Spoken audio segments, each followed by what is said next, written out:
Harare City townhouse has been flooded. The water is from the underground river that flows under Julius Nyerere Way. Indications are that the situation may remain like that for the next few days. Blessings Chidakwa from the Herald compiled the following report. This is what the Harare City townhouse basement looks like now.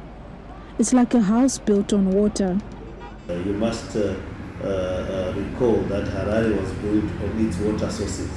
So you will find a lot of rivers originate from Harare. There is a river running under Julius Nyerere. But why now?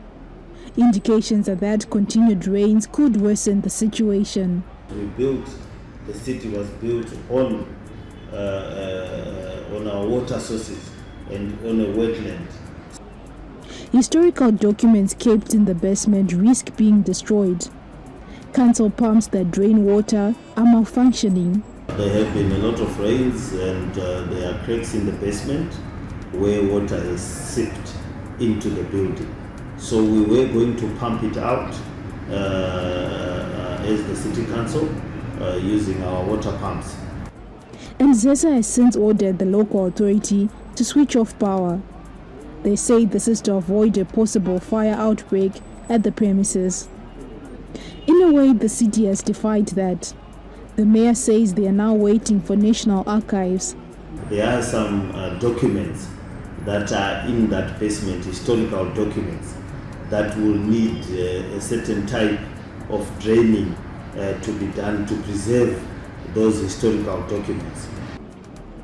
You are tempted to think this is not urgent. But whichever way you look at it, it's a catastrophe.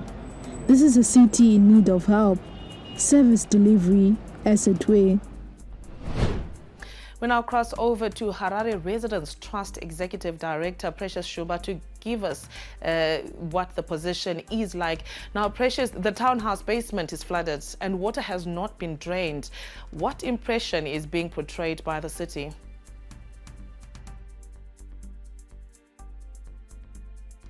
The city of Harare, it is the capital of of Zimbabwe, and for us to experience flooding of their basement to the extent that it threatens the structure is unheard of.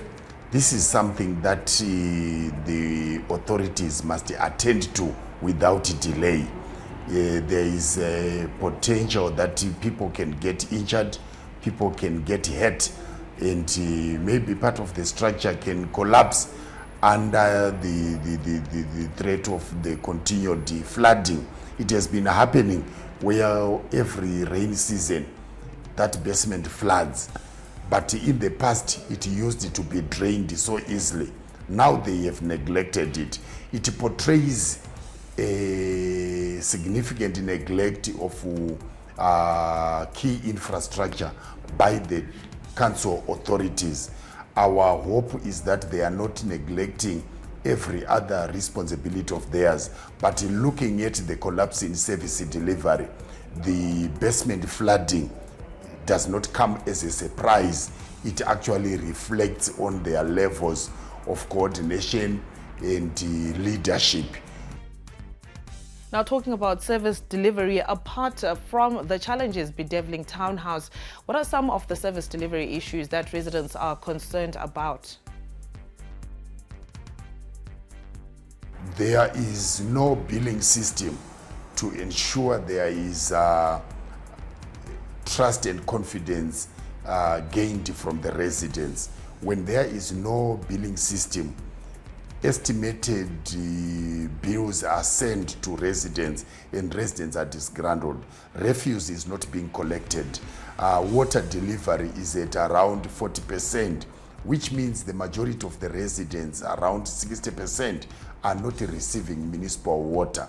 And when you look at the state of our roads and the lack of street lighting in most communities, you begin to have a picture of total collapse in service provision, and the levels of professionalism among the council officials leaves a lot to be desired. When the residents approach them, a lot of the officials profess ignorance or arrogance, or both. They are reluctant to give assistance to the ratepayer. Yet for them to be there, it is because the ratepayer is there. Now, the country is currently transitioning to a new currency, the ZiG. What is the residents' appeal to authorities? They must address the issue of their billing system. For as long as there is no transparent and accountable billing system, there is a possibility that in this transitional period, we are going to witness inflated bills being given to residents, where they are going to be charged for services that have not been rendered. And on top of that, they are going to be given charges that are beyond their capacity to pay. So our appeal is that the city of Harare must remain focused and address this important issue. It must be treated as an urgent matter, where they install a new billing system that addresses the major concerns of the residents. Because if a new currency comes in and we do not have a functional, transparent and accountable billing system, there is likelihood of residents abandoning payment of their bills altogether, because their confidence would be gone. Konapo, ipapo pa ZTN Prime, DSTV channel 294, the place to be.